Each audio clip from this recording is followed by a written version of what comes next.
Hi, this is Julie Bozza. I'm back home in England after a fairly long trip through Australia, which is my other home, and America, where I attended the GRL retreat. So that was all great. I've just got a few of my photos from Australia playing here. I thought you might enjoy seeing them. I couldn't believe how green the country was out. We went quite far west in New South Wales. We're big fans of Japanese gardens and Chinese gardens, so that was all a great thrill to see. And my hometown Canberra is looking rather wonderful. But I'll also like to share a reading with you from my new novel, which is coming out on Saturday, the 1st of November. Okay, so this is an excerpt from the first chapter of The Thousand Smiles of Nicholas Goring, which is the third and final of the Butterfly Hunter books, and it will be released on the 1st of November by Manifold Press. The novel's set 7 years after Dave and Nicholas were married, and those of you who've read the first will remember that Robin is Nicholas's nephew, and they were particularly fond of each other. So here we are at Brisbane Airport again.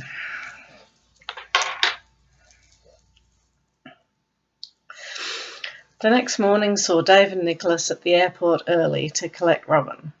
They joined the line-up leaning on the waist-high barriers, greeted with nods and friendly monosyllables from the drivers and tour operators and such, some of whom had known Dave since he was a kid. "Brought the missus with you then?" one of them commented to Dave. Nicholas snorted with quiet humour, but Dave answered seriously enough. "Yeah, his nephew's coming to visit for his summer holidays. Well, you know, it's winter here, summer up there. Got everything else about them Poms." "You just wait," Nicholas muttered darkly. "The magnetic poles will reverse, and then where will you be?" "Still in God's own country, mate." "So you will," Nicholas happily responded, "and so will I." There was a general round of laughter, and then everyone fell back to their earlier silence or desultory talk. Nicholas nudged Dave with an elbow and indicated the cold, hard floor on the other side of the barriers. "That's where I was when I saw you for the very first time." The guy on the other side of Dave asked. "Love at first sight, was it?"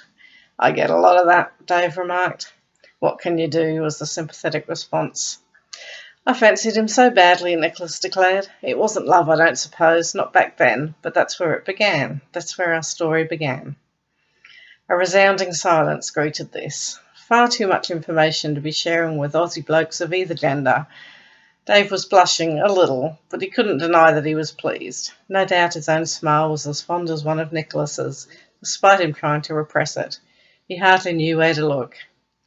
But finally someone snorted, and someone else spluttered into laughter, and the embarrassment was lost in the general hubbub, or maybe just transformed into something else, something better. "Someone's overdone it with the coffee this morning," was one comment. "That's why I never bring my missus along," another observed. "Geez, there's a decent hour and a private place for that kind of thing." Dave and Nicholas leaned there on the barrier together, pressed shoulder to shoulder, letting it all wash over them. And eventually Dave dared to glance at his husband, and he saw Nicholas's lips curling in infinite amusement. And Dave could hardly even begin to measure his own happiness. He hadn't seen the edges of it for years. "Nicholas!" And there was Robin with a trolley loaded with bags, dressed in pale blue jeans, a pale pink polo shirt, and a white jumper.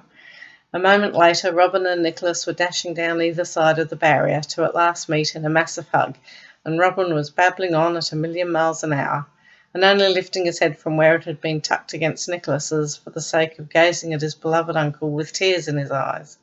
He was as tall as Nicholas now, which was astonishing, though it seemed that his face hadn't kept pace with the rest of him, and Robin still looked rather younger than his years. It was kind of adorable to watch him drop a kiss on the tip of Nicholas's nose and then share a giggle. "So," someone pondered, "are they all gay then?" "Couldn't be," someone else replied. "They'd have died out centuries ago." Dave chuckled. "Just these two and this family, I think." "And yourself, mate." "And myself," he agreed with a nod.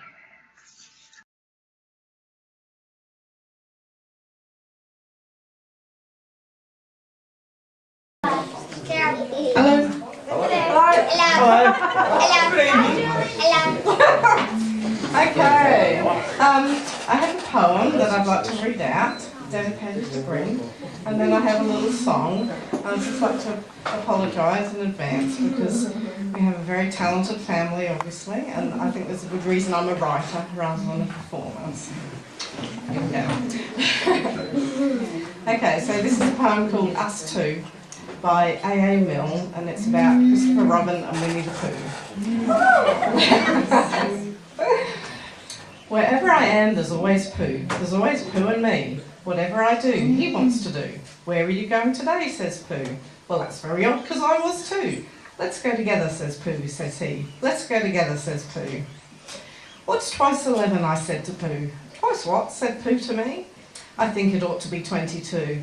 Just what I think myself, said Pooh. It wasn't an easy sum to do, but that's what it is, said Pooh, said he. That's what it is, said Pooh. Let's look for dragons, I said to Pooh. Yes, let's, said Pooh to me. We crossed the river and found a few. Yes, those are dragons, all right, said Pooh. As soon as I saw their beaks, I knew. That's what they are, said Pooh, said he. That's what they are, said Pooh. Let's frighten the dragons, I said to Pooh. That's right, said Pooh to me. I'm not afraid, I said to Pooh, and I held his paw and I shouted, shoo, silly old dragons, and off they flew. I wasn't afraid, said Pooh, said he. I'm never afraid with you. So wherever I am, there's always Pooh. There's always Pooh and me. What would I do, I said to Pooh, if it wasn't for you? And Pooh said, true. It isn't much fun for one, but two can stick together, says Pooh, says he. That's how it is, says Pooh.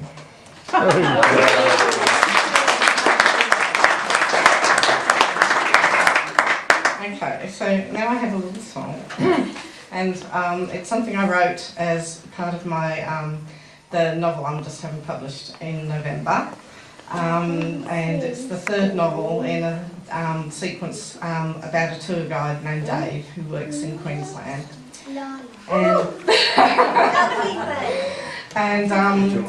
So anyway, to cut a very long story short, about halfway through the third book, they're off on a trip to Yarra, Bosking for opals. And the daughter of their client is moved to sing a rap song around the campfire. So anyway, this is my very poor rendition of it. You all ready for this? We're off on a trip with a bloke named Dave. Still waters run deep, he's a bit of a rave. Nick is his man till death do us part. They got two bodies, one soul, they got one heart. Robin's their guy, but he is his own man. He loves Tony and Pepper, he's a bit of a fan. And God made Charlie from the rock and the clay, skin dark as night and eyes bright as day. So we're off on a trip through this wide brown land, and thanks to you to Dave, we've got it all to hand. We've got frogs, we've got opals, we've got purple skies, and when we've got baked potatoes, we don't need no fries. Yup.